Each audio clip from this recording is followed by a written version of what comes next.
Anytime a giant lizard invades your city, you've got an emergency on your hands. And that means it's time for an emergency podcast.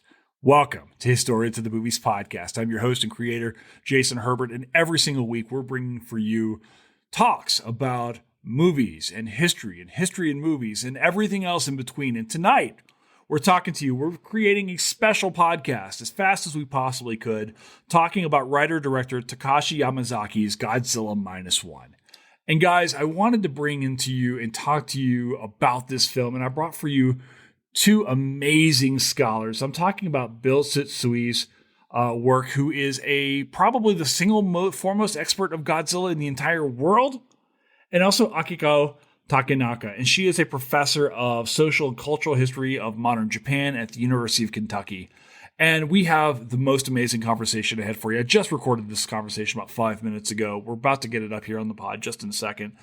The pod is lined up for you in two different ways. This movie's still in theaters right now. So the first portion of this pod is a spoiler-free discussion about Godzilla, the history of Godzilla, the history of Japanese cinema, where Japan is following World War II, to kind of get you up to speed. So if you're not familiar with Godzilla Minus One, you're not familiar with Godzilla, you can listen in, kind of get everything you need to know right in ahead of way. And then we're going to dive into the movie itself, give our hot takes on this movie, talk about maybe the crisis of manhood in post-war Japan, what it means to survive the war, to come together, ideas how Japanese people are reflecting on the war through this film. Guys, this is such an amazing discussion. I learned so freaking much. I hope you're going to dig this. We're going to get this out to you as fast as we possibly can. So guys, sit back and relax, because Godzilla Minus One is next on Historians of the Movies podcast.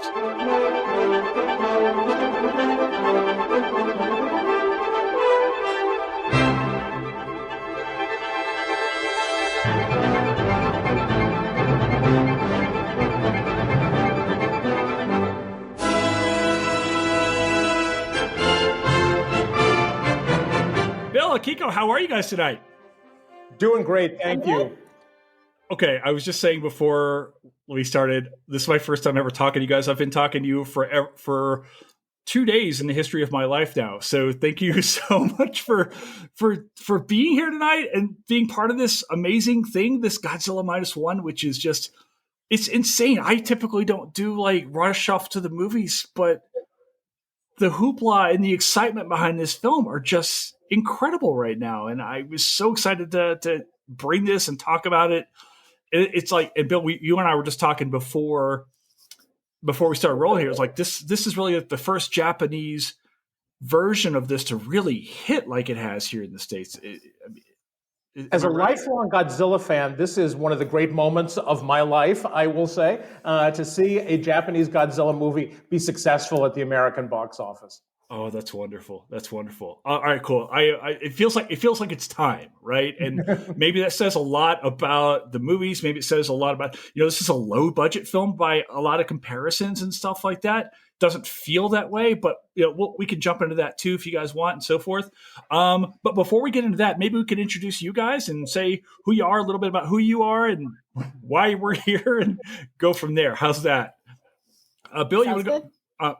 Bill, you want to go first? Sorry. Sure. I'm Bill Tsutsui. I am right now Chancellor of Ottawa University in Kansas. I am also a historian of modern Japan.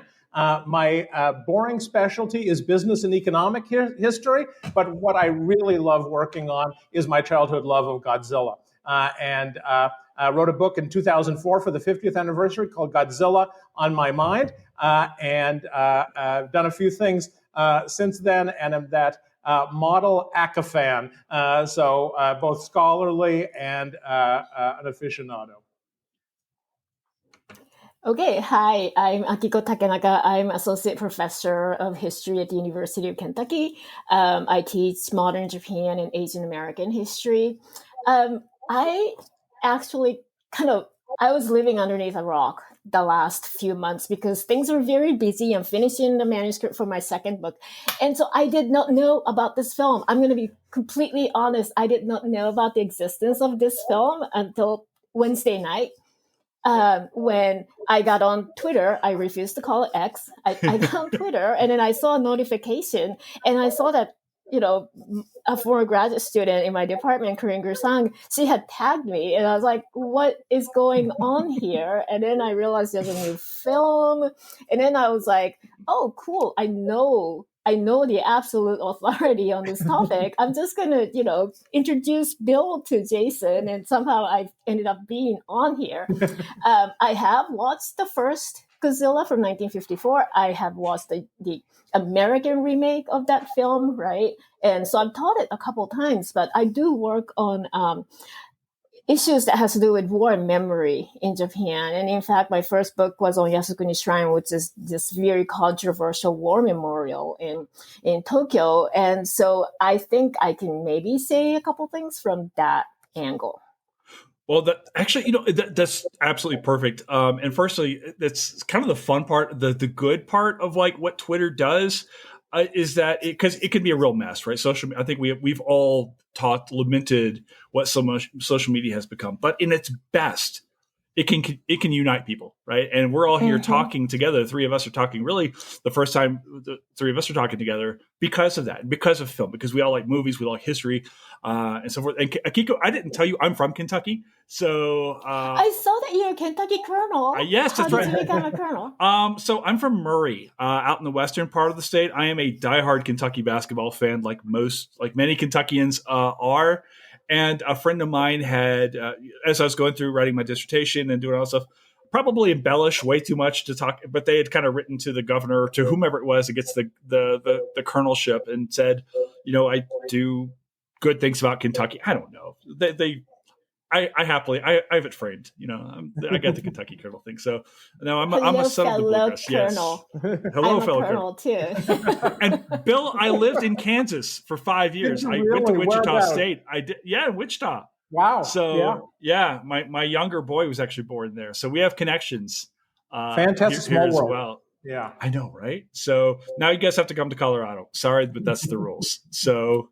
That sounds very cool. Yeah, exactly. Okay, let's start with some basic stuff. And I think in a lot of ways you guys are so perfect for this. And Bill, you're the mega fan of Godzilla. Akiko, you're talking about memory and culture, and I think that so much of what Godzilla speaks to is how people in Japan are grappling with the war. And as Godzilla becomes this global thing, I think it opens up these larger conversations that we can have too. So I'm hoping we can kind of talk about that, because for me, watching this film was like, I had never really seen Japanese cinema wrestling with the war, at least not recently. I don't get to watch a lot of Japanese cinema. So that's one of the magical things I think about this film is like people are going and getting to see Japanese productions right now. And this is really, really cool. Let's start with the basics. I thought maybe what we would do with this emergency podcast would be to introduce who Godzilla is as a character, and also maybe where the creation of Godzilla comes from, the ethos behind the fictional creation of Godzilla. And then maybe, so people that want to go see the film can kind of get a background on Godzilla itself. And then we can kind of jump into the film. So if people want to listen to part of this and then go see the film or whatever, we don't spoil it, but we can spoil the rest of it as we go along, if that makes any sense. So maybe we can start with the basic idea. Who's Godzilla? And from I guess maybe as a creature standpoint, and then also where does he come from a sheer work of fantasy? Well, Godzilla is the giant monster of the atomic age. In many ways, Godzilla is created from the atom bombs of Hiroshima and Nagasaki and from the Cold War in the 1950s. Godzilla, the first movie is in 1954, has a direct inspiration in the re-release of King Kong, the 1933 Hollywood classic, in 1952 worldwide. Japanese filmmakers get this idea of making a giant monster movie of their own, but they refract it through the lens of where Japan is at that time. And that is to say, it is recovering from World War II. It is recovering from the atomic bombings. And it's caught in the middle of the Cold War between the United States and the Soviet Union as a very weak, vulnerable, and at that point, poor place. And so Godzilla, in many ways, is a manifestation of the anxieties of the Japanese people in the first days of the Cold War. Yeah, I felt like, I don't think it spoils anything getting into this particular film, but like, boy, was that really apparent as I was watching Godzilla Minus One. I had never really seen it spelled out before, especially as I watched the American versions of Godzilla. This is a different version of Godzilla, and I'd kind of read elsewhere that Godzilla is really, in the Japanese mind, is more half monster, half god. Is that where? What is Godzilla? As far as how do we is he a dinosaur? Is he an iguana? Is he reviewer number 2? What? What is Godzilla? Godzilla, if we look at the origin story, Godzilla is this survivor from the Jurassic Age that happens to be swimming around in the ocean south of Japan. But then, through U.S. H-bomb testing on Bikini Atoll in 1954, in the Castle Bravo test, Godzilla is irradiated. And in fact, of course, a Japanese fishing boat had been irradiated by that test in that year. It made huge headlines because the sailors, needless to say, suffered from radiation poisoning. One subsequently died. And as was the practice at the time, the American government denied everything. Food poisoning, they said. Not a big deal. And so in the Japanese media, this, of course, was front page news, and it was described as the latest atomic bombing of Japan. And I can add a little bit to that too, because, they were fishing tuna and they were right outside of, so the United States had declared a zone. It was a rectangle, but, radiation isn't all that compact. Not so much. So they were like right outside the zone, but of course they get irradiated, right? But they had already caught a whole bunch of tuna. And so they go back home with the tuna, and by the time the news breaks, the tuna is already at the Tsukiji market in Tokyo.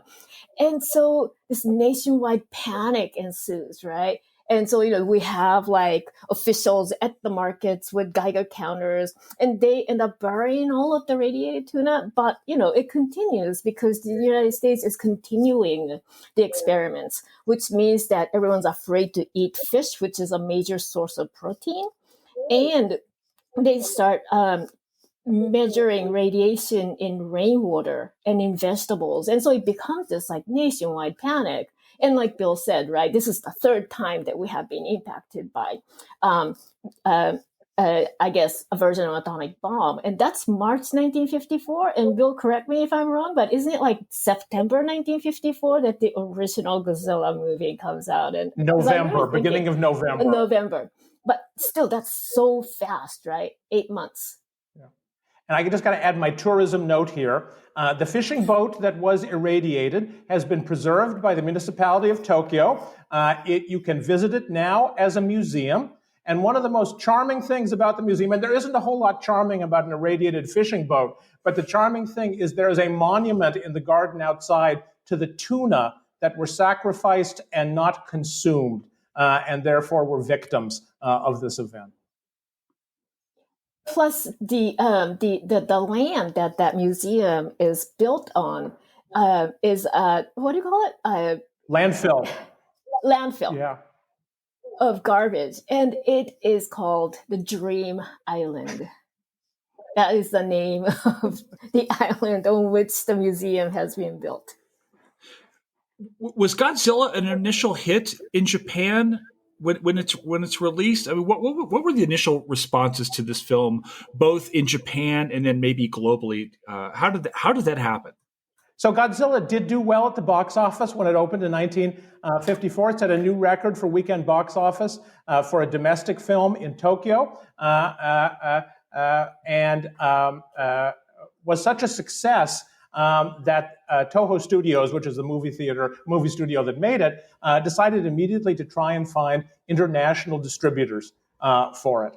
At that time, it was mainly Japanese art house films that were going into international distribution. So nobody quite knew how a giant monster movie was going to fare globally, but a distributor bought it in Hollywood and was instantly faced with a quandary.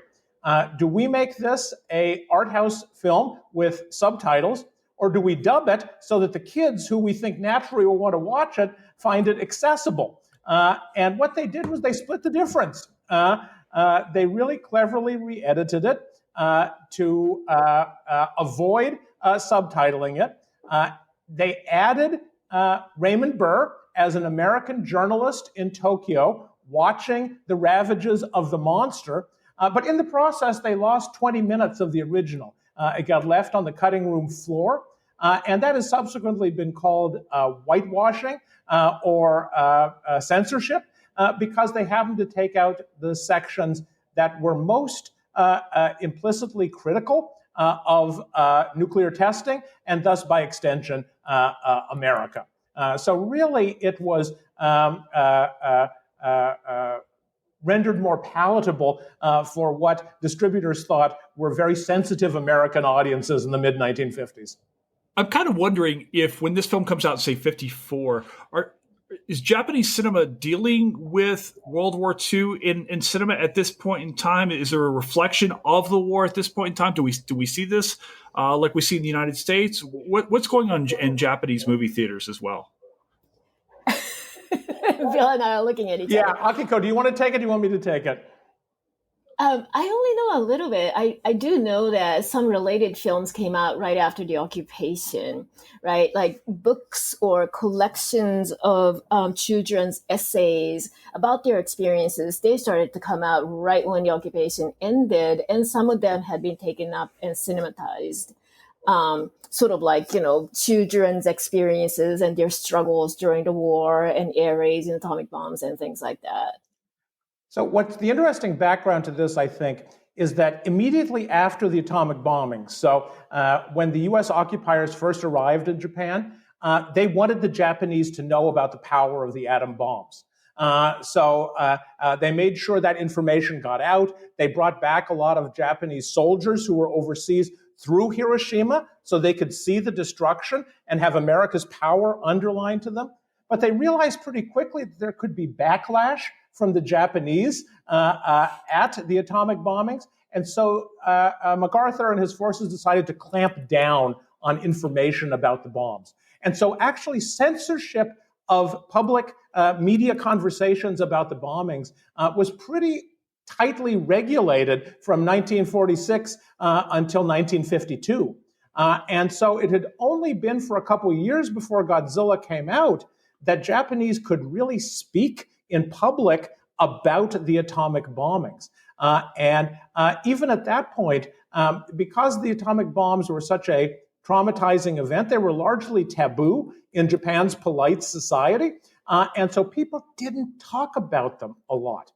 Some movies did deal with them, some of them in quite, funny, tongue-in-cheek ways. There is one movie where there's a character who is a sort of a comic character who blames all of her problems on the atomic bombs. That, she didn't win the lottery because of the atomic bombs. Her candidate in election didn't get elected because of the atomic bombs, and so forth. But really, Godzilla is one of the very first movies to deal with that deep trauma that people felt about the bombs and defeat. Yeah, this is a fascinating thing. Was I've started to more critically look at film. I grew up, I was born in '77, so I kind of grew up, knowing about Godzilla. Godzilla is to me in my childhood in the 1980s. I would see in comic books a lot.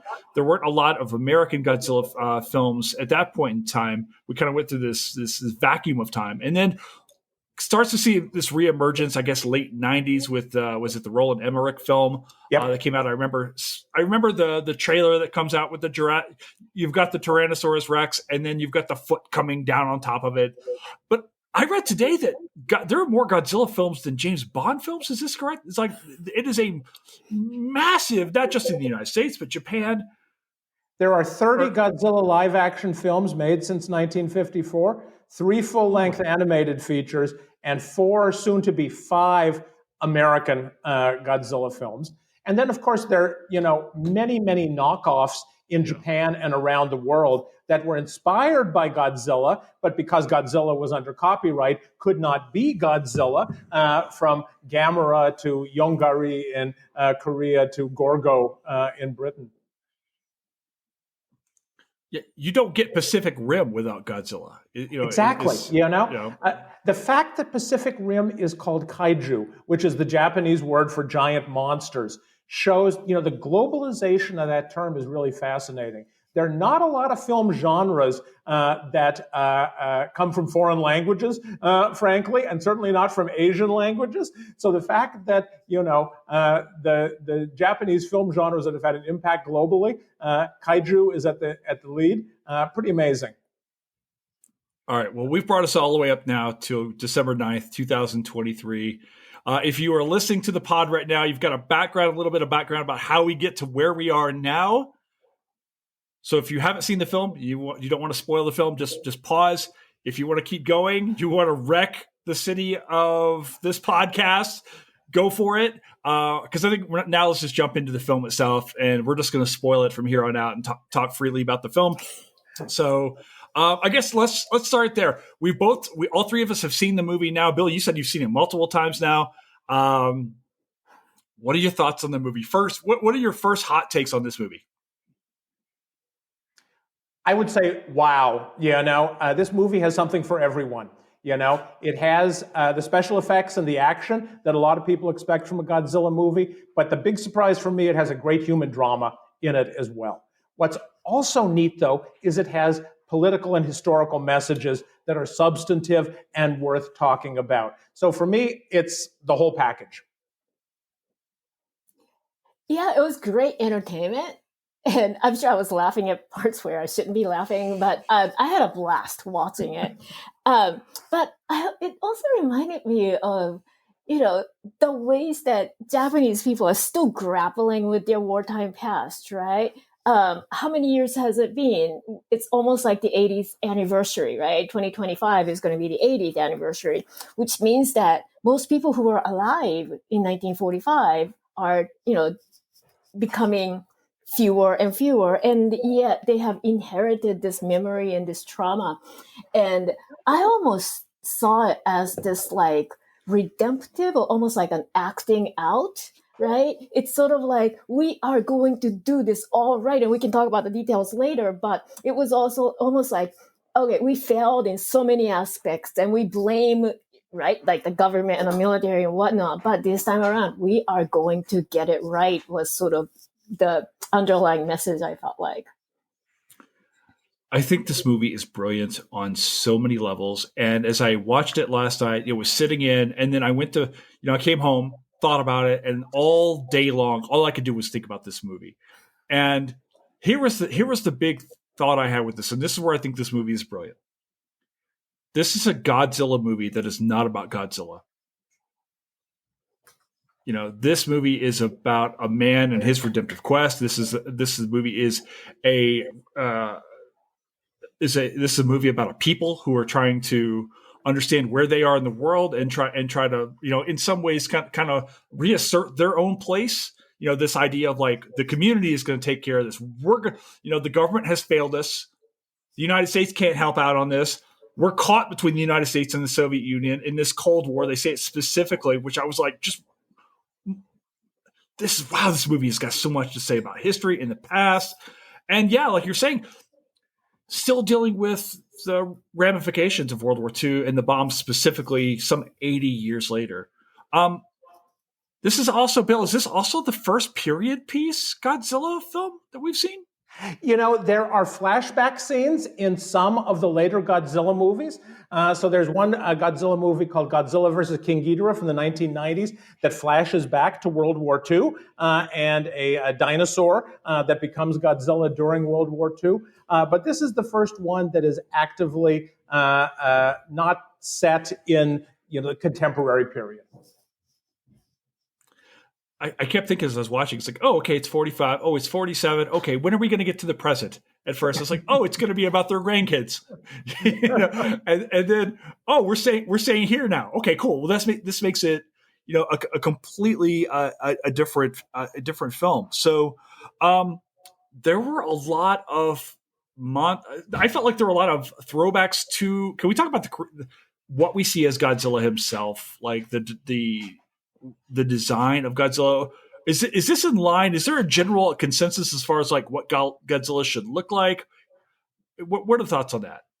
I will honestly say in my lifetime, I don't think I've ever been around for the launch of a new Godzilla movie where there has been less discussion of the design of the monster among the fan community, because people were so taken by the human storyline that the monster faded into the background. And what you said, Jason, the monster isn't that important in some ways in that movie. This movie is true, right? Because there is so much to hang your hat on, you don't have to go straight into the weeds of, how many toes does Godzilla have? And, what is it like when he shoots his heat ray and so forth? This Godzilla, I think, is not terribly revolutionary in its design. It does draw a little bit more on maybe a Jurassic Park Godzilla because of its origins, which we see here, and its powerful legs. And the texture of its skin is a little bit different from previous Godzillas, but this is very much in keeping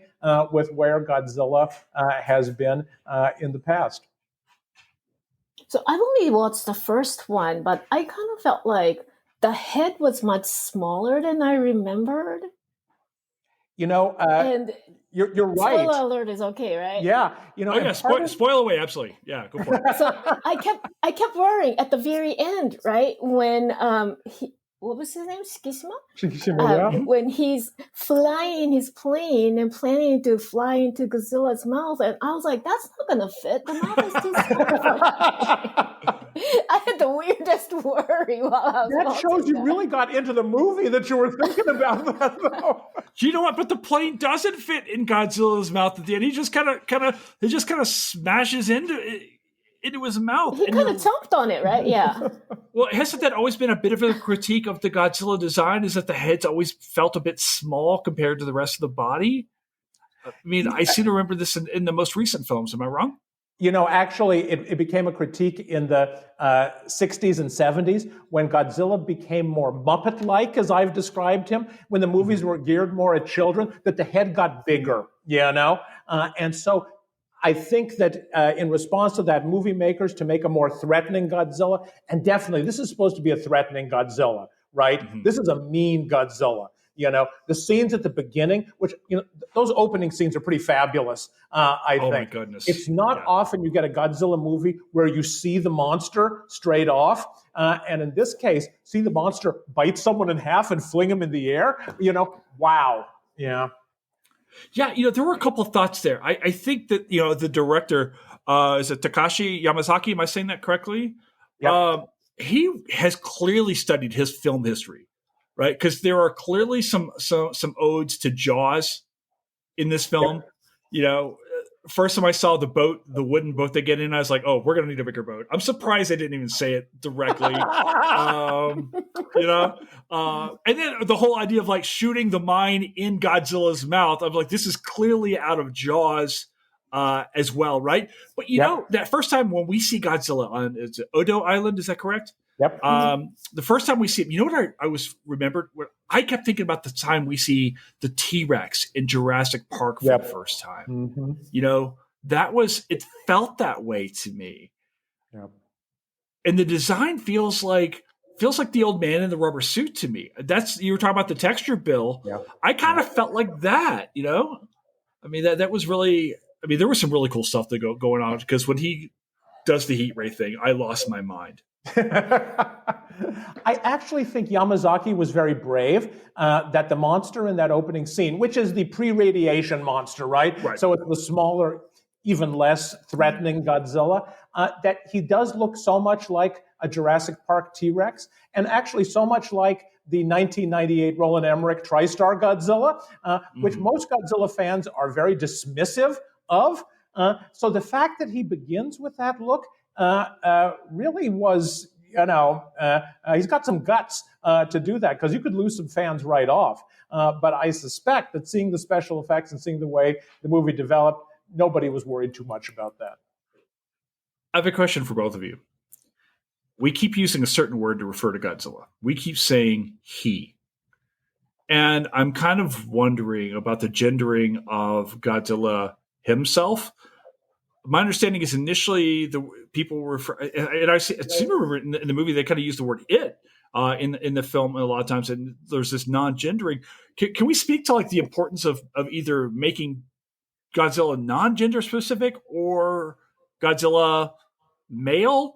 Like, what's going on with the male Godzilla that maybe a female Godzilla doesn't allow us to have? Is there an importance to having a male Godzilla? How much time have we got, Jason, for this one? Well, no one talks about pronouns anymore, so I thought maybe we would. I'll tell you, I did an interview with somebody for a blog a couple of years ago, and I said, we got to consider that Godzilla is non-binary, and the person said, I don't want to go there. Let's go back to where there's a he or an it. In my book, what I say is, I couldn't sex a lizard if my life depended on it. So I have no idea looking at Godzilla. As I said, he's like Ken down there. He's all smooth, So I don't know if technically Godzilla is he, she, or whatever. But one thing that's influenced a lot of fans, I think, is the American Godzilla, the 1998 TriStar Godzilla, is very much a she. That monster lays eggs in Madison Square Garden. And so to differentiate the Japanese Godzilla from that American Godzilla, I think it just underlined to a lot of fans, Godzilla is a he, even though we have no basis for saying that whatsoever. And also feel like 1954 Japanese society, right? Every big, important being needed to be a male. Back in the 50s, I mean, maybe some would say even today, but in the 50s, patriarchal society, and therefore everything is male-centered. And I think there was just this assumption that it's a he. And no one questioned it, I think. At least at that time, no one questioned it. And just to be clear, Japanese language does not have gender, so, there are no hints for us there. Yeah, I kind of wonder if maybe it was just because Godzilla is kind of created in you mentioned this earlier, Bill, kind of created as a response to King Kong or something like that. Therefore, Kong has always been a male. Therefore, Godzilla would also. And of course, now we live in a King Kong Godzilla world, which we'll get into in a bit, I'm sure. So yeah, there is never a Godzilla lusting after Fay Ray moment, So we can't judge from that. Just give it time, man. I'm sure. I'm sure we'll get Jessica Chastain up there. Yes, it'll be fine. There's only been one kiss in the whole Godzilla series in Japan. It is an extremely G-rated series in general. There are lots of wrestling monsters. There's occasional bloodshed. But really, no swearing. The worst word they say is the Japanese equivalent of darn, and there's one kiss in the whole series. So you said that my immediate thought was, did Godzilla and Mothra have a thing? What does that even look like on screen? If they did, it would be outlawed in the South. That's all I can say. Yeah, well, that's something to haunt your dreams tonight. So, if anything comes out of this conversation, now that's in your head. Can we talk about the love story in this movie? Because, again, people coming to listen, it's like, wait, is this a kissing movie? There's no kissing in this film either. Yeah. But the love story, I felt, was beautiful, and I did not see it coming at all. I'm going to say, when I first learned about doing this, my first thing was, I want to hear Akiko talk about gender in Godzilla Minus One, because this is a huge, huge theme. Now's your chance. I mean, first, like the family structure, it's all surrogates, right? And it almost feels like we're gonna get it right this time around. That theme is throughout. And can I also add that I did not enjoy the baby having the same name as I do. Notice that. And then, notice that when I watched last night. The baby's crying, and the adults are like trying to comfort the baby. And I'm like, no, that's not me. It's weird. The character is different, but nonetheless, it is this like maternal trope, right? The woman plays this comforting role no matter what. And there were two scenes where, there's no kissing, but the woman, Nobuko, I think her name was, is sort of like soothing Tsukishima almost, right? Trying to soothe his trauma away. And it's sort of like, rather than hugging, she is holding his head and kind of like, almost like a mother, right? Sort of like, patting on the head and trying to soothe a troubled child. And so there was this like wishful thinking maternal figure that many men may or may not, I might get in trouble for saying this, but so the dynamic was very interesting, in the sense that like she is there as, I mean, she is saved at the very beginning, but she becomes this maternal figure that is going to be caring for this traumatized person. I mean, this is one of the things that has disappointed me the most in reading the reviews of Godzilla Minus One, because to me, you know, after I watched the movie, of course, there are a million things that pop in my head, but one of the first ones was that this movie really is about the crisis of manhood in post-war Japan. That, you know, as is so many of the cases, after a defeat in war, the men in the society have a crisis of confidence because they have proven to be lacking. And so it is interesting to me, this fact that this, you know, family that's sort of stitched together out of necessity in the ruins of war, and clearly the relationship of affection between Noriko and Shikishima is not consummated. They never get married because for him, as he says, you know, the war isn't over yet, you know? So he's not really fully a man. And it's only really when he's redeemed and Godzilla has been defeated that they can really embrace, and one presumes as soon as they get out of the hospital, get married and form a real family instead of this sort of fictive one. I think that's one of the real brilliances of this film is that you've got, you know, 100-foot tall monster that breathes nuclear fire, and this is an inward-looking film. Yeah. So much of this film, you know, I kept thinking about this, and Bill, you said this way better than I could. When I was watching last night, I was like, oh my God, this movie's about survivor's remorse. There's all this guilt about surviving. You know, he's clearly, you know, as you know, and we see this very early on where he's, you know, first time we see him, he's landing his kamikaze plane, which should not land, it should crash into something. And then he's dealing with this whole, he's like, well, we were going to lose anyway. And I'm kind of wondering, is that evident in Japanese cinema? Was this a thought at the time, immediately after the war? Was like, how, you know, and I know the United States, you know, dealt with this too, say coming out of like Vietnam, where it's like, how do we reckon with this? And we'd see this in film for the next 25 years. So I'm kind of wondering, you know, was this idea of like survivor's remorse, was this apparent also? I mean, how did Japanese folks deal with that? Was that common? You know, I'm not sure there's a Japanese equivalent of Deer Hunter, you know, where they're dealing with this burden of the war, you know, and, you know, it's only recently we can talk about things like PTSD, for instance, but clearly that's a theme here, you know, and it works here. And I am hard pressed to think of other Japanese movies you know, immediately after the war. More recently, you know, Japanese filmmakers have been exploring this in a variety of ways. A movie I'll recommend is called Onoda, which is about one of the Japanese soldiers from World War II who was hiding in the Philippine jungles until the 1970s, which is really a great film. And until this moment, I would not have thought of putting it against a Godzilla movie, but it could be revealing, actually. That'd be quite a double feature. Well, I was thinking of the movie Caterpillar. I don't know which year it came out, but it's about a veteran who survives, but who has lost all his limbs. And he comes home, but he can't do anything. And he's always angry at his wife and trying to sort of like target him as, make her the target of his anger. But he has this survivor's guilt. And then that's like coupled with his guilt of not being able to do anything because he doesn't have any limbs.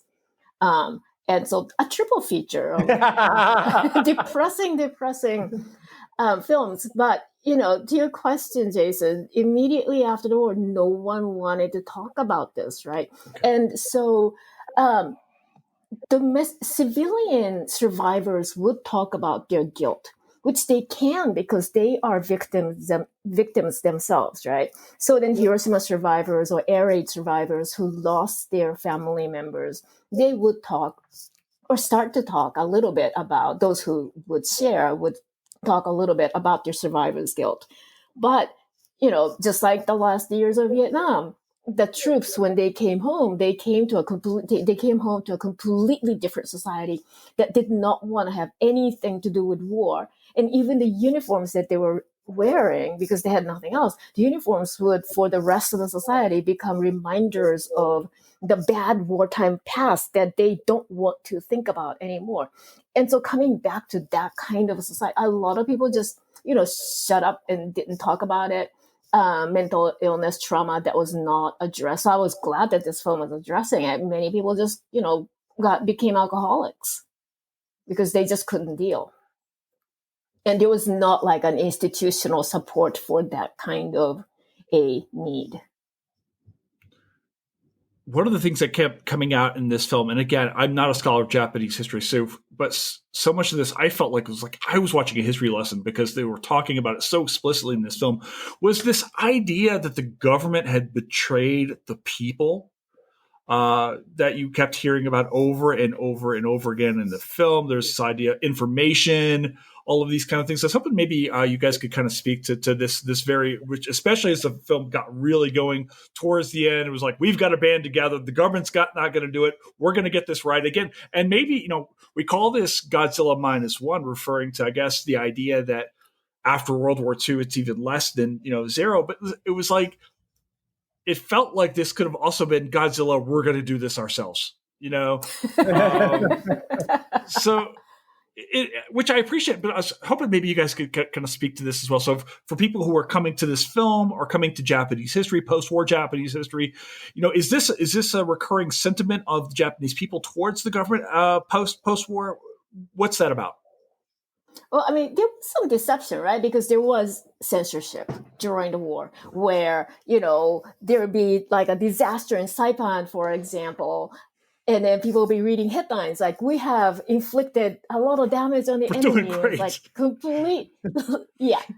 And so there was that. But at the same time, when MacArthur came to occupy Japan, he wanted to create a society that was easier to rule. And so one thing he did was to sort of create bad guys, right? And so what he did was that, and he sort of sensed that there was popular support for the emperor at that time. And so he decided, okay, we are going to exonerate the emperor. And MacArthur, I am going to take credit for it so that people would like me, right? And then identify the bad people. So then the Tokyo war crimes trial take place, and then they, start trying Class A war criminals. And those who were indicted became the bad guys that represented the government, that represented the military. And so he was very much complicit in this creation of an environment where people felt like they were deceived by their own government. So a lot of the popular narrative is like Japanese people were like double victims, that they were victims of their own government and they were victims of the Allied air raids. Like that was the very popular narrative at that time. So this deception idea was very persistent. So I'll just give you a personal example of this. So my father was from Japan. He was born in 1918, so he graduated college right at the start of the war, and he was in the Japanese Navy during the war. He was a commander in the Japanese Navy. He never went into combat. He worked in a chemical lab the whole war, not unlike one of the characters in this film, right? But when I was growing up, and he was reminiscing about those days, which was something he very seldom did.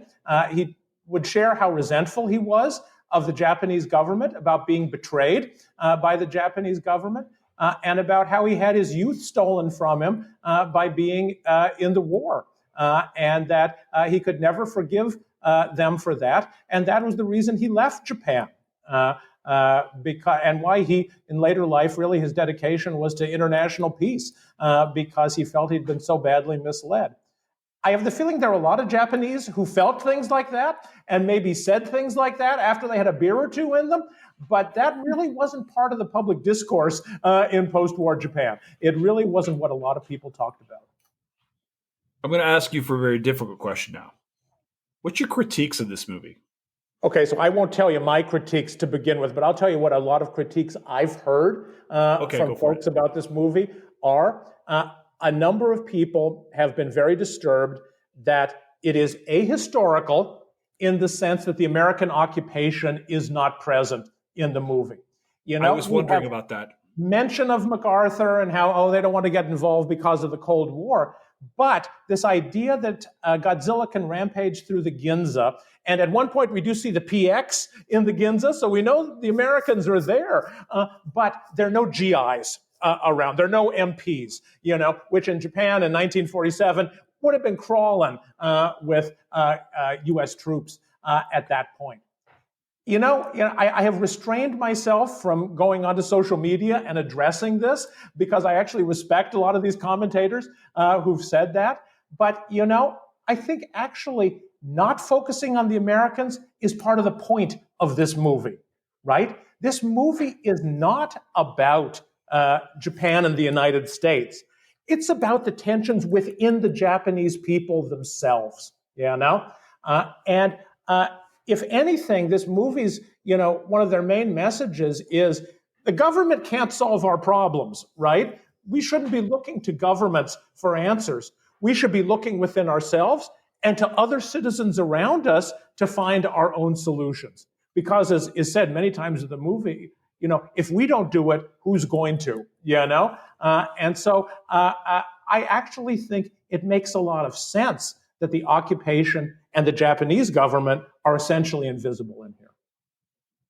I was thinking about the female characters, of which there were only 3, right? The next door neighbor, Nobuko, and then the little girl.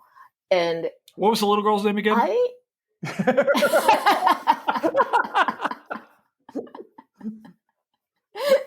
Should I imitate her crying right now? Oh, come on. When she calls him daddy the first time and he says, "Don't call me that," I was like, oh my goodness. Yeah. He's got a character arc in this film. But I'm sorry, go ahead. Yeah, right. So he does, right? But the women do not, and we don't find out anything about, like Nobuko, okay, she lost her parents. So there was that little bit that came up towards the end where her parents, they were like burning with the house and told her to live, right? So we see just a tiny bit, but we don't get a whole lot of personality of her. And it's sort of like, at the very beginning, she seemed like a very feisty woman, right? Like she's caught stealing where he saves her, right? And, she's like grumpy and all that. And then like that person just goes away immediately once she starts living with him. And she becomes this like stereotypical Japanese woman who is caring, and she's like pouring sake and she's pouring the tea and taking care of everything. And he has a nightmare. She brings him water, right? So like she had a personality at the very beginning. Like her first 5 minutes, she had a strong personality, and that just went away once she became involved with him. And it was the same with the next door neighbor woman who was just so grumpy and spiteful, right? Like, how did you even survive, kind of a thing. And then she just becomes this friendly, caring next door neighbor person, and her personality too kind of disappeared into the background. And I was kind of frustrated by that. What I think is really particularly ironic about this, right? One of the big themes of the movie is, it's okay to want to live, and we should want to live. And yet, when push comes to shove, Noriko is the most self-sacrificing character here because in the attack of Godzilla, she saves, she literally pushed and shoved. Away. Yeah, I actually want to ask you about this one moment. There's a moment where Noriko says, "I'm taking a job," Is it Genta? Is that where she's like, I'm gonna take a job, and he's like, aren't I giving you enough money? I'm like, wait, and I was like, wait, are they married? No, no, okay, they're not married. He's upset because they are clearly modeling. They are clearly in a committed relationship, whether or not they have consummated that or made it legal. They are clearly in love at this point in time. There's no doubt on either part. He's denying it. She's clearly in. You're right. I thought the first time we saw her, we'd never see her again. I thought she handed the baby off like a football and she was gone. And I thought Auntie was going to be like the big bad that was going to give us like drama, report on him to somebody or something. But you're absolutely right. It's like, but maybe isn't that the case? It's like, oh wait, people do change over time. I don't know. It's like, especially Auntie kind of comes around. She's like, you know what? Maybe this is her found family after losing her kids. That's exactly right. Yeah. But that family gives her a reason to continue on, for her to live, right? But is the job thing, was that also a thing in Japan? Where, I know that in the United States, the idea is that the man is supposed to be the breadwinner, and it was only reluctantly accepted for women over time to continue to assert themselves in the workplace. I'm assuming that those were also the same kind of gender norms in Japan at this time, at least the way he's reacting to the idea of her working. Or is it just the fear that she's going to go to another town and leave him eventually? I think it's another instance of like he feeling like he's lacking in masculinity if she has to go out and find a job. And I think that's why he's like, but aren't I giving you enough? And, in the 50s, it was typical, as was in the United States, right, for the women to stay home at least once they got married. And so, but, because they weren't married, maybe she wanted to, but they aren't, which means that I guess she's also thinking about, and if we believe what she said, she wanted to earn money to become independent, right? So that she didn't have to keep living there anymore. And to put it, of course, in historical context, 1947, when, the climactic action here takes place in the film, is when Japan's new post-war constitution, largely written by the Americans, is enacted. And that constitution famously, at least in legal terms, grants equal rights to women in Japan. What do we think about the defeating of Godzilla? Is this? I had never seen this attempt to defeat. Oh, actually, I want to go back to a second. How to defeat it.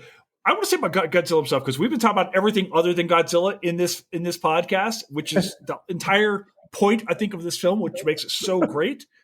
We don't get an anthropomorphized Godzilla here. People aren't talking about Godzilla's feelings or what his agenda is. I think one of the brilliant things is like, Godzilla is bad and we have to kill him. I mean, there was never a second thought here. Can you kind of speak to the idea of Godzilla is just bad? That's a big difference from the 1954 Godzilla here, I think. Godzilla 1954 movie is a really much more complicated character, because at the end of that movie, I would dare anyone not to feel some sympathy for the monster when the monster is killed by the oxygen destroyer. Because you realize at the end of that movie, Godzilla didn't ask to be irradiated. He's a victim too. In this movie, even though it's very similar at the end, where you have, all the Japanese on the ship saluting, as Godzilla is vanquished, you don't have that same feeling. You don't have that same empathy for the monster. You are happy that the monster has been killed, and that's a big difference. Yeah, I kept thinking like, so why is he so angry, right? Even from the first scene, he just shows up and he just wants to destroy people. And I was kind of like, yeah, but what did these people do to you, right? And because he showed up and he was threatening, then the mechanics, they started shooting at him. But I felt like, and maybe I'm remembering it wrong, but I felt like the mechanics were responding to Godzilla's violence or attempts at violence. And so, like, yeah, that was my first thought. Like, why is he so angry? I have a response. Like, he didn't have a reason in the movie to be angry. I have a response to this, and I'm hoping Bill will have a response to my response, which is we don't see Godzilla eat in this movie. He's clearly hungry. Have we ever seen? He's hangry. That's why he's throwing a fit. We talked about the tuna being irradiated. They've ruined the sushi. Like, he's clearly upset. Have we ever seen Godzilla eat in a Godzilla film? You know, in 1984, Godzilla seems to be drawing energy out of a nuclear reactor that he destroys, but it's not sort of like, get a spoon and have some plutonium. And in the first movie, they are very clear about how many cows and so forth he has killed, but they never say he's actually eaten them. So we do not see Godzilla consuming anything in the films, and we do not see Godzilla scat in the films either. So his digestive capabilities are unknown. See, these are things I hope we address in the sequel, because clearly, if you saw the film, he's coming back hungry. Godzilla 2. I guess Godzilla, if we do the sequel, we'll be back to Godzilla 0. I don't know. But hungry for more, and I just want to maybe someone could make him a cheeseburger. I'm just saying something along those lines. Do we like the idea of how they attacked Godzilla towards the end? Is the idea of crushing him with the depths? Obviously, we know this isn't going to work because it's setting us up for the big kamikaze. We knew early on this was going to lead to a kamikaze ending. But what do you think about our closure here of this film? Well, I will say, if we go back to the original, the 1954 movie, and that really is the natural comparison with Godzilla Minus One. It is restarting the series in many ways. That film was largely about science and about the triumph of Japanese science in finding a super weapon that can kill Godzilla. And that really grows directly out of the World War II experience, because if the Japanese people took one lesson away from World War II, is that our science was not as good as their science, and that's why we lost, And so we need a scientific approach to the future, and the movie captured that with Serizawa designing this super weapon. So, it's a science fiction movie, so Godzilla Minus One has some, kooky science in it about how Godzilla's going to be killed, but it doesn't really work, right? It doesn't end up being what conquers the monster. It's that human spirit. It's that bravery at the end. It's doing his job on Shikishima's part that ends up destroying Godzilla. So it takes it a very different direction from the first time around. Oh, that's interesting, because the oxygen destroyer, right, was such a novel and dangerous invention that the scientists had to, die with it to keep the secret contained. With the original one, though, I kept thinking about that part, though, because, if one thing that we learned from World War II, we need to value our lives and not, self-sacrifice for whatever means. And, the first time I watched the original, I was shocked when I found out at the end that the scientist was going into the ocean with the oxygen destroyer. Because that's his ultimate sacrifice, right? Yeah. He is the one who came up with this technology. And then I do understand the critique of technology, right? Because of what happened at the end of World War II. And therefore, technology can be dangerous. And I get that logic. I was there till that point. And then when he was and then I'm going to go in with it, I was like, no, but didn't you learn anything from the Japanese experience of World War II? I want to ask you, and this might be the elephant in the room, when we talk about this film, there's other films right now dealing with World War II. We've talked about partnering this film with other films, but I think we have to talk about this movie in conversation with Oppenheimer. And the United States is grappling with the horrors of World War II in inflicting this calamity, this awful, awful devastation onto Japan. How do these films, is it possible to talk about these movies in context with one another here in 2023 at all? I mean, what does this say that both the United States and Japan are putting out movies that are directly addressing the atomic bombs some 80 years later? Why now? It's interesting because, another one of the critiques of the film I've heard is that one of the continuities between this film and the original 1954 Godzilla is that the Japanese are portrayed as victims yet again. And it doesn't really look at the way in which the Japanese had victimized others during the war and in the road to war. And that's very much true, and while this definitely does deal with the costs of war, it is really just the cost of the war for the Japanese people, Mm-hmm. And in that way, I think is different from Oppenheimer, It's different from the 1954 movie too, right? Which does shift a lot of the blame to the United States and to the Cold War situation. Here, I think the nuclear angle is, it's pretty passive, honestly. This is a pacifist movie, but the pacifism is not about nuclear weapons. It's more about the human costs of war rather than, this potential destruction of our planet. And so I would say, it actually is very different than Oppenheimer in how it takes on this historical moment.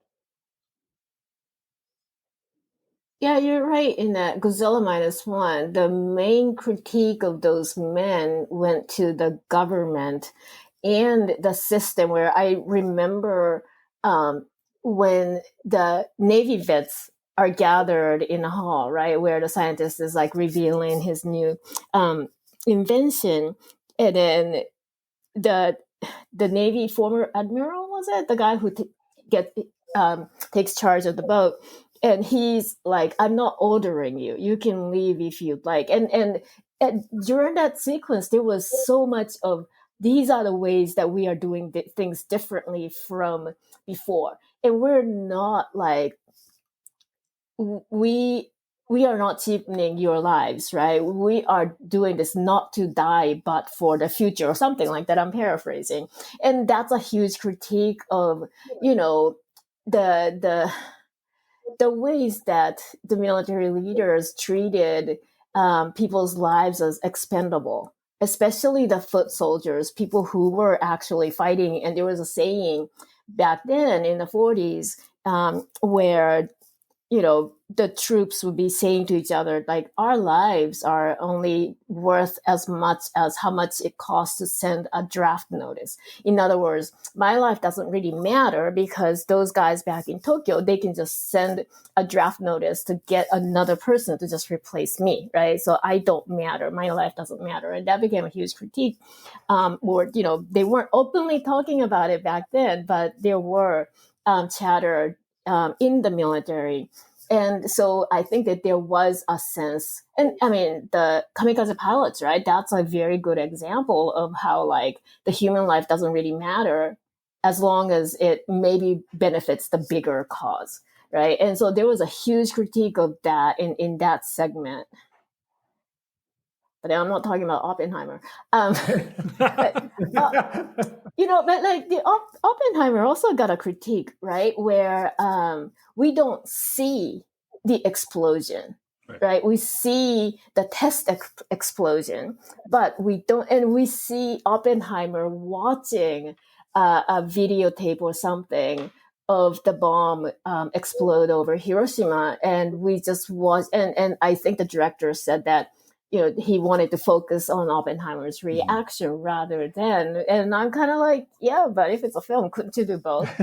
So, and so there was a critique of that. So, it's really difficult to write a straightforward story that takes in a lot of complex, like does justice to complexity of historical reality. Yeah, I always kind of feel like this is the same way when I'm like reviewing a book. And I remember, and I was telling this story the other day about when I was in grad school. And you sit around the table, and of course, as graduate students, everyone's sitting around taking their turn in their seminar to read the book and give their hot take on and why isn't this in the book? And I would have put this. And ultimately, one of these just always drove me nuts. Was just like, what's directly in front of you? Let's just talk about that. And I think that it kind of speaks to the reason why you don't have to have Americans say in this film. So the movie isn't about Americans, and frankly, it's about Japanese people, and then to a very specific group, about a very very few folks who I love the casting in this. I didn't know the actors at all. Wasn't familiar with anybody in this movie, so for me, I was coming this completely foreign, and I loved loved the acting in this film. I just did. I want to ask you, as we're kind of coming to a close to here now, we've got this film that just came out. There's another Godzilla film coming out in like 9 hours is what it feels like. The Godzilla X Kong Godzilla. I don't know what it's called. And then there's the whole Apple series, the Monarch series. Is it? That's also Godzilla. Godzilla-y? Is that a word? We're going to go with it. It's got to be a great time to be a Godzilla fan. Is it right? Bill, like, never been a better time to be a Godzilla fan. I remember 2014 when the first legendary MonsterVerse Godzilla film opened. I watched it in one of those giant suburban multiplexes in Dallas with about 250 other people. By the end of the movie, everyone in that darn room, including my wife who hates Godzilla, were up on their feet screaming, at the monster. And I'm like, this is the ultimate. Right? We've reached this point where everybody on this planet, I think, knows who Godzilla is. And plenty of the people on this planet are willing to put out $15 to go watch that monster on the big screen. So not only are we having movies coming out from both Japan and the United States, which are very, very different, but also there's more Godzilla merchandise than most of us fans know what to do with. My office is already filled with Godzilla toys. I have the feeling in the next couple of years I'm going to need a second office. Is it not cool seeing like these different countries doing different takes on this same character and these ideas? I think it's fascinating to see this movie in comparison to these other things. It's got to be so cool. I got to be honest, it makes me sort of ashamed to be an American that, how much did the most recent Godzilla movie cost? Godzilla versus Kong, something like $200 million. And Godzilla Minus One was a $15 million budget, wow, the amount of creativity that went into Minus One puts the most recent Hollywood offerings to shame, unfortunately. Yeah. Do you think there'll be a sequel? I sincerely hope so. So Yamazaki said he would like to make one. And I think it'd be fun to give him another shot at it because he did a wonderful job. What Toho's success has been in the last two Godzilla movies, 2016 Shin Godzilla and now Godzilla Minus One, is they hired really strong directors to make the movies. People who had established records before they got Godzilla. So not just another hack who happened to be a Godzilla fan, which was often the case in the past, but they got people with independent directorial visions, and they've done a wonderful job with it. So if it's Yamazaki, if it's not Yamazaki, I hope it's someone who is equally talented who takes on the monster next.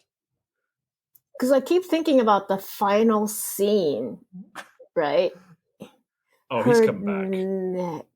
Yeah, what's the deal with that? Right? Right? Yeah. What was up with that? That was scary. At the very end. What was up with that? I had never thought that. It's like, oh, they're happy together, and now she's got this weird.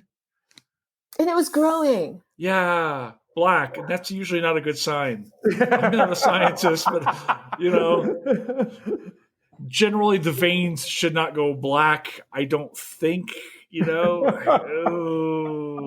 Yamazaki's been very cagey, very smart too. He's like, I've always wanted to direct a Star Wars film, and after watching that, I'm like, give the man $15 million. I do not want to give him $200 million.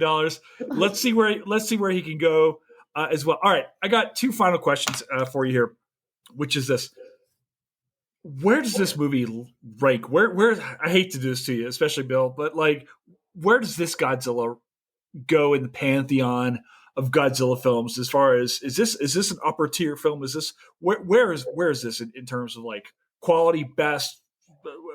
What do you think? I would say, no question to me, this is, in the top handful of Godzilla films. For me, the 1954, that original movie, because of its sheer visceral power, because of its innovative nature and creativity, and the way it has stood the test of time over the decades. In fact, I think we just appreciate it more with each passing decade. That's the classic. That is the standard. And as good as this one is, it can't approach that. But I think in the sense of a movie that gets us thinking and will have staying power because it raises so many issues, Godzilla Minus One is going to be up there. And in my case, like I can only say this is number 2 because I've only seen 2, right? So you're saying it's in the top Bill 2. Said, well, because I've only seen 2. But I really, though, did appreciate how they really depicted the immediate post-war Japanese condition, right? And because I don't think that kind of scene really circulates in, outside of Japan, and how life struggles continue on into the late 40s. That's something that I was glad to see in a film that became so popular outside of Japan. Americans, by and large, know about the bombs when it talks, and maybe they know about the island hopping campaign, and they've heard of Guadalcanal, and they've heard of some other places, and they know about Iwo Jima. For whatever reason, Americans don't know about firebombing campaigns in Japan, and it's horrific and violent and brutal. And as we see, people are recovering from that when we see them in Tokyo, and to see the remnants of that, people are talking about, it's like, oh, after that was over, you still have to put your life back together, and then there's a monster. Also, you've got PSD, and you can't figure out how to tell your woman that this woman that you love her. So there's a lot going on in 1947. But right, so like I really appreciated how it depicted not just the physical damage, but also the psychological, emotional damage. And loss of family and families being separated. And so like I really appreciated that being on a film, depicted pretty well on a film that is very popular outside of Japan. All right. Well, let me ask you our final question here, the one we build everything to on these podcasts. Is Godzilla Minus One a history movie? I don't know what a history movie is, but I think some might dismiss it as a period piece set in a period that most people don't care to remember, frankly. But if you're looking for historical accuracy in here, our conversation about the occupation earlier suggests, okay, it's not terribly accurate in terms of its depiction of what Japan as a whole was like at that time. And yet, I think to take you through time into a place and into the minds of people very, very far away in experience, it does a remarkably good job. Yeah, I too do not know what a history film is. And yeah, just like Bill said, so it's not so much about the accuracy, but it's capturing the essence of the time, right? It's capturing human experiences, human emotions at the time. And so like for that to be captured, maybe there can be some historical inaccuracy. I mean, I wish there weren't, but at the same time, right? Sometimes it has to be that way for dramatic reasons, like not really showing a whole lot of occupation forces. But I think it did a very good job capturing, what people were going through at the time. Awesome. Guys, I can't thank you enough for being here, for being part of this podcast. I was so excited to talk to you guys about this movie, to get a chance to go. I literally ran off to go see it last night just so I could do this. I was so tired when I got home, and my entire day was really built around getting here to sit down and talk to you. And we're going to turn this podcast around as fast as we possibly can. Where can people find you guys if they want to learn more about the work that you're doing, learn more about Godzilla, learn more about Japanese history? Where can people find you, either online, the Twitterverse, wherever? Where did I find you? So you can go to billtsutsui.com and not only link to some of my academic work, but also a music video of me related to Godzilla. Seen it. Ooh. I saw it. Very nice. I should create a website. I don't. If you Google my name, my website at the University of Kentucky will show up. I am still on Twitter. I'm at ATA225. I think I have the same handle on Blue Sky and Mastodon. I am not on Threads yet. Awesome. Guys, thank you so very much. I can't thank you enough for being here tonight. And this is late. It's for if you take the time. It means the world to me, and also to the people who are listening to this pod. People are excited about this film. So thank you so very much. This was really fun, Jason. Thank you. I had a lot of fun too. Thank you so much.